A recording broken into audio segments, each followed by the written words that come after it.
आज की दुनिया में अगर हम स्किन केयर की बात करें तो क्या तस्वीर सामने आती है। बाथरूम की अलमारियां, ड्रेसिंग टेबल, सब कुछ अनगिनत बोतलों, डिब्बों, ट्यूब से भरी पड़ी हैं। मतलब एक सीरम झुर्रियों के लिए तो एक मॉइस्चराइजर रूखे त्वचा के लिए, फिर एक सनस्क्रीन, एक नाइट क्रीम, एक अंडर आई जेल। हर चीज किसी एक खास समस्या के लिए एक नया वादा करती है और हम एक चमत्कारी प्रोडक्ट की तलाश में रहते हैं। और इस चक्कर में हम अक्सर ये सोचते ही नहीं कि हम अपनी त्वचा पर कितने सारे केमिकल्स की परतें चढ़ा रहे हैं। लेकिन क्या हो अगर इसका जवाब हमारी इन महंगी अलमारियों में हो ही नहीं? क्या हो अगर असली जवाब हजारों साल पुराने ज्ञान में छिपा हो? आज हम एक ऐसे ही आयुर्वेदिक फॉर्मुलेशन की गहराई में उतरने वाले हैं। और ये सिर्फ घी नहीं है, बल्कि घी का एक ऐसा बदला हुआ रूप है जो शायद हमारे स्किन केयर के पूरे नजरिए को, मतलब उस पूरी की पूरी अलमारी को चुनौती दे सकता है। तो चलिए, आज जिस चीज की हम पड़ताल करने वाले हैं वो है शतधौतकृत। हम इसके इतिहास को समझेंगे, इसके पीछे के विज्ञान को जानेंगे और उन फायदों को जानेंगे जिनकी वजह से ये आज की पीढ़ी के लिए एक बेहतरीन विकल्प हो सकता है। तो चलिए यहीं से शुरू करते हैं। ये नाम सुनने में थोड़ा मुश्किल सा लगता है, शतधौतघृत। इसका मतलब क्या है? इसका मतलब इसके नाम में ही छुपा हुआ है। ये संस्कृत के 3 शब्दों से बना है। अच्छा। शत, धौत और घृत। ओके। शत का मतलब है 100, धौत यानी धोया हुआ, और घृत तो आप जानती हैं, घी। तो 100 बार धोया हुआ घी? बिल्कुल, 100 बार धोया हुआ घी। एक मिनट, 100 बार धोया हुआ घी? मुझे तो ये सुन के ही थोड़ा अजीब लग रहा है। मतलब घी को धोना। मेरी तो आज तक यही समझ थी कि घी में पानी चला जाए तो वो खराब हो जाता है। ये प्रक्रिया उसे बर्बाद करने के बजाय बेहतर कैसे बना देती है? ये तो सुनने में बिल्कुल उल्टा लग रहा है। आपका सवाल बिल्कुल सही है, और यहीं पर आयुर्वेद का जादू छिपा है। असल में ये धोना सिर्फ सफाई करना नहीं है, ये एक संस्कार है।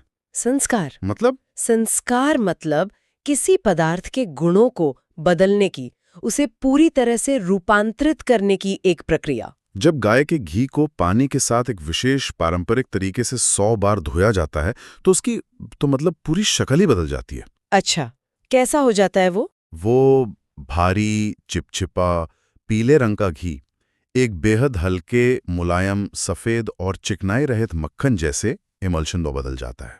अरे वाह! मतलब बिल्कुल नॉन स्टिकी हो जाता है। बिल्कुल नॉन स्टिकी। और सिर्फ टेक्सचर ही नहीं, उसकी पूरी केमिस्ट्री बदल जाती है। केमिस्ट्री? वो कैसे? इस प्रक्रिया से उसकी जो एक खास गंध होती है और स्वाद होता है वो लगभग खत्म हो जाते हैं। लेकिन सबसे महत्वपूर्ण और चौंकाने वाली बात ये है कि इसका पीएच बदल जाता है। जी, इसका पीएच बदलकर 5.6 से 5.8 के बीच हो जाता है। एक मिनट, 5.6 से 5.8, ये तो हमारी त्वचा के जो प्राकृतिक पीएच होता है उसके लगभग बराबर है। बिल्कुल। स्किन केयर प्रोडक्ट्स बनाने वाली कंपनियां अपनी क्रीम्स को स्किन फ्रेंडली पीएच पर लाने के लिए कितना कुछ करती हैं, और ये प्रक्रिया उसे नेचुरली कर देती है। ये तो गेम चेंजर है। एकदम। और यही वजह है कि ये त्वचा पर बिल्कुल भी जलन पैदा नहीं करता। और हर तरह की त्वचा, यहाँ तक कि सबसे संवेदनशील त्वचा के लिए भी ये परफेक्ट हो जाता है। ये सच में बहुत दिलचस्प है। लेकिन क्या ये कोई नया चलन है या कोई नया वेलनेस ट्रेंड जिसे फिर से खोजा गया है, या इसका कोई गहरा ऐतिहासिक आधार भी है? नहीं, इसका आधार बहुत गहरा है। मतलब हजारों साल पीछे वेदों तक जाता है। वेदों तक? हाँ, वेदों में घी को सिर्फ खाने की चीज नहीं माना गया। उसे हुतुबु कहा गया, जिसका अर्थ है देवताओं की जीभ। ये यज्ञ की अग्नि को दिया जाने वाला सबसे पवित्र प्रसाद था। ये दिव्यता और पोषण का प्रतीक था। और एक खाने की चीज से एक औषधीय चीज बनने का सफर कब शुरू हुआ? इसका औषधीय महत्व संहिता काल में स्थापित हुआ, जब आयुर्वेद के महान ग्रंथ लिखे गए। चरक संहिता, जो आयुर्वेद की नींव मानी जाती है, उसने गाय के घी को 4 स्नेहों यानी घी, तेल, वसा और मज्जा में सर्वश्रेष्ठ माना। अच्छा। आचार्य चरक ने इसे बुद्धि, याददाश्त और ओज बढ़ाने वाला बताया, और खास तौर पर शरीर में बढ़ी हुई गर्मी यानी वात पित्त दोष को शांत करने वाला बताया। तो क्या शतधौतघृत का जिक्र भी इन्हीं पुराने ग्रंथों में मिलता है? हाँ बिल्कुल, शतधौतघृत का विशेष उल्लेख भी प्राचीन ग्रंथों में मिलता है। इसे जलन यानी दाह को शांत करने और घाव भरने यानी रोपण के असाधारण गुणों के लिए जाना जाता था। सुश्रुत संहिता, जिसे सर्जरी का प्राचीन ग्रंथ माना जाता है, उसमें भी जलने, घाव और त्वचा रोगों में इसके बाहरी उपयोग का विस्तार से वर्णन है। मतलब ये कोई नया आविष्कार नहीं, बल्कि एक परखा हुआ, समय की कसौटी पर खरा उतरा हुआ विज्ञान है। बिल्कुल। ये ऐतिहासिक जुड़ाव तो कमाल का है, लेकिन मेरे मन में एक सवाल आ रहा है। हाँ। पुराने ग्रंथों में किसी चीज का जिक्र होना एक बात है, पर आज के जमाने में हम जानना चाहते हैं कि ये काम कैसे करता है।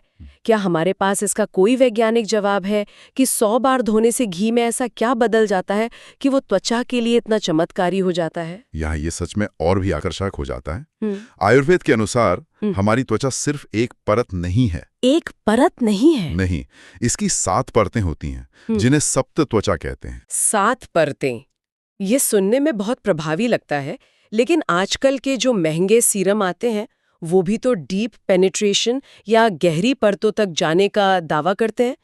तो शतधौत घृत में ऐसा क्या खास है जो उन केमिकल बेस्ड प्रोडक्ट्स में नहीं है? ये उनसे अलग कैसे है? बहुत अच्छा सवाल है। ज्यादातर आधुनिक मॉइस्चराइजर और सीरम जो हैं, वो त्वचा की सबसे ऊपरी परत पर ही काम करते हैं। हाँ, एक तरह की लेयर बना देते हैं बस। हाँ, बिल्कुल, बेसिक लेयर। आयुर्वेद में इस परत को अवभासिनी कहते हैं। ये हमारी त्वचा की रंगत को दर्शाती है। शतधौत घृत इस परत को तुरंत हाइड्रेशन देता है, जिससे त्वचा में एक चमक आ जाती है। लेकिन इसकी कहानी यहाँ खत्म नहीं होती। अच्छा, तो ये इंस्टेंट ग्लो वाला इफेक्ट है, लेकिन उसके बाद ये और गहरा उतरता है। अगली परतें हैं लोहिता, श्वेता और ताम्रा। ये परतें रक्तवाहिकाओं और रंग के संतुलन और त्वचा की इम्यूनिटी से जुड़ी हैं। शतधौत घृत इन परतों तक पहुंचकर उन्हें सूरज की किरणों से होने वाले नुकसान से बचाता है, दाग धब्बों को ठीक करने में मदद करता है और त्वचा की अपनी रोग प्रतिरोधक क्षमता को बढ़ाता है। मतलब ये सिर्फ ऊपरी तौर पर काम नहीं कर रहा, ये त्वचा की नींव को ठीक कर रहा है। ये तो स्किन केयर नहीं, स्किन रीबिल्डिंग जैसा हुआ। आप इसे बिल्कुल सही समझ रहे हैं। और ये और भी गहरा जाता है। और भी? हाँ, सबसे गहरी परतें हैं वेदिनी, रोहिणी और मांसधरा। ये परतें त्वचा को महसूस करने की क्षमता, कोशिकाओं के पुनर्निर्माण और त्वचा के लचीलेपन और कसावट के लिए जिम्मेदार हैं। शतधौत घृत इन गहरी परतों तक पहुंचकर किसी भी तरह की जलन को शांत करता है, कोशिकाओं के बनने की प्रक्रिया में तेजी लाता है और त्वचा के लचीलेपन और कसावट को बनाए रखता है। मतलब ये सिर्फ ढक नहीं रहा, ये भीतर से पोषण दे रहा है। बिल्कुल, इट्स नरिशमेंट फ्रॉम विदिन। ये तो अद्भुत है। क्या इसका कोई आधुनिक वैज्ञानिक आधार भी है? मतलब हम इन परतों को आज की साइंस की भाषा में कैसे समझ सकते हैं? बिल्कुल, वैज्ञानिक रूप से देखें तो धोने की जो प्रक्रिया है, उससे घी के फैट मॉलिक्यूल्स टूटकर बहुत छोटे हो जाते हैं। इस प्रक्रिया को फैट स्प्लिटिंग और हाइड्रोलिसिस कहते हैं। ओके।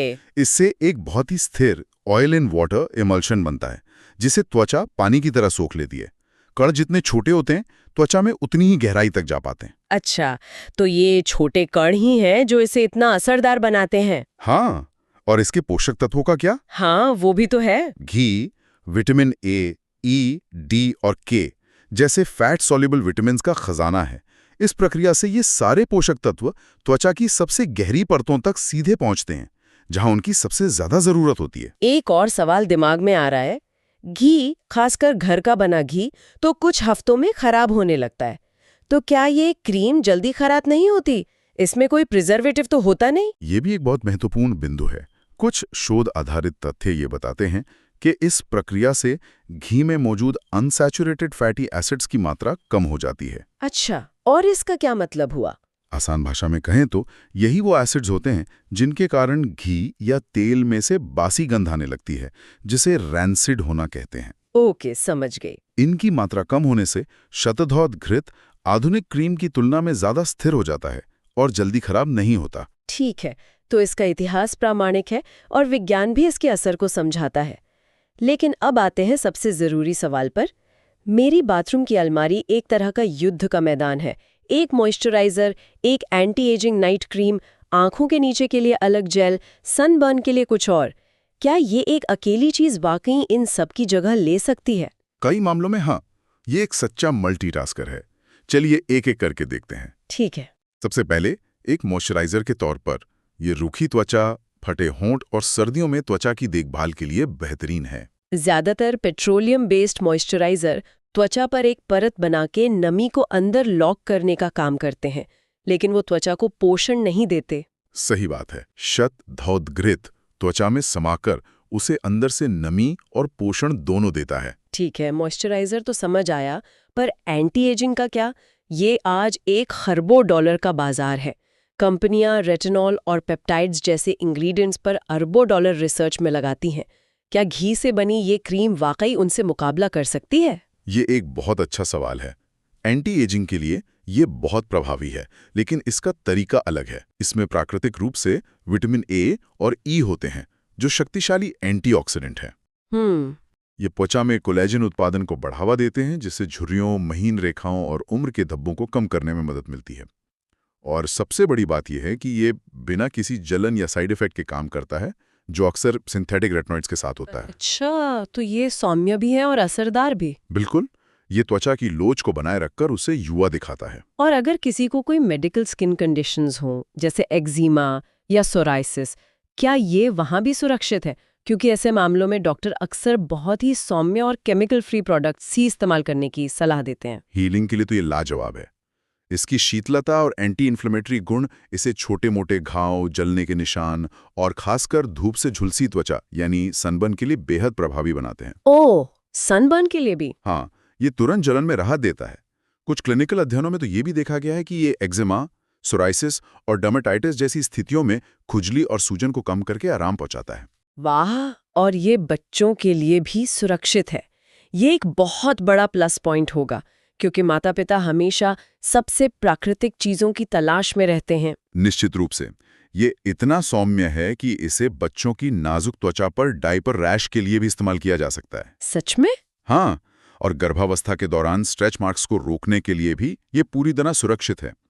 एक क्लिनिकल मूल्यांकन में ये भी देखा गया कि इसने त्वचा संक्रमण वाले बच्चों में बहुत अच्छे परिणाम दिए, और वो भी बिना किसी साइड इफेक्ट के। ये तो वाकई में एक ऑल इन वन समाधान लगता है। एक ही चीज जो मॉइस्चराइजर भी है, एंटी एजिंग क्रीम भी, हीलिंग ऑइंटमेंट भी, और बच्चों के लिए सुरक्षित है। ये आज के ज़माने के लिए बहुत बड़ी बात है, जहां हम सादगी और असरदार चीज़ों की तरफ वापस जा रहे हैं। बिल्कुल। आज की पीढ़ी इस बात को लेकर बहुत जागरूक है कि वो अपनी त्वचा पर क्या लगा रहे हैं। हाँ, ये तो है। वो लेबल पढ़ते हैं, केमिकल्स के बारे में रिसर्च करते हैं। ऐसे में क्षतिधौतघृत एक ऐसा विकल्प है जो पूरी तरह से प्राकृतिक, केमिकल फ्री और असरदार है। और ये त्वचा के माइक्रोबायोम को भी नुकसान नहीं पहुंचाता, जैसा कि कई कठोर केमिकल बेस्ड प्रोडक्ट करते हैं। तो आज की इस गहरी पड़ताल का सार क्या निकलता है? यही कि एक ऐसी प्राचीन और सरल विधि जिसका इतिहास वेदों से जुड़ा है, जिसके पीछे ठोस वैज्ञानिक प्रक्रिया है, और जिसके फायदे इतने ज्यादा हैं कि ये स्किन केयर के हमारे आधुनिक दृष्टिकोण को सीधी चुनौती देता है। लगता है कि जवाब उस भीड़ भरी अलमारी में नहीं, बल्कि हमारी रसोई की एक बहुत ही पुरानी परंपरा में छिपा था। आज जब हम केमिकल फ्री और प्राकृतिक विकल्पों की तलाश कर रहे हैं, तो यह एक सदियों पुराना समाधान हमारे सामने है। बिल्कुल। ये त्वचा को सिर्फ ढकने या उसकी कमियों को छिपाने के बारे में नहीं है।